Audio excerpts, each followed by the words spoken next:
I've become a cesspool of house husbands, wielding a mop of fresh hair, scouring elegant bodies for breast milk. My children have outgrown their petri dishes, so like sulking pigs, I put them to roast in Sahara deserts.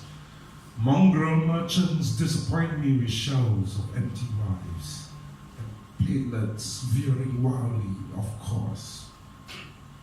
Their skin ruined by roadblocks.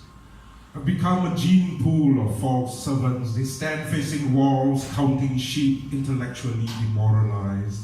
Where do I find painkillers and Olivia's oil? Where do I find proper brides? The aisles are a mess of garish spoils. The meat sections are slimy, speechless. I'm going home via carpool. Thank you.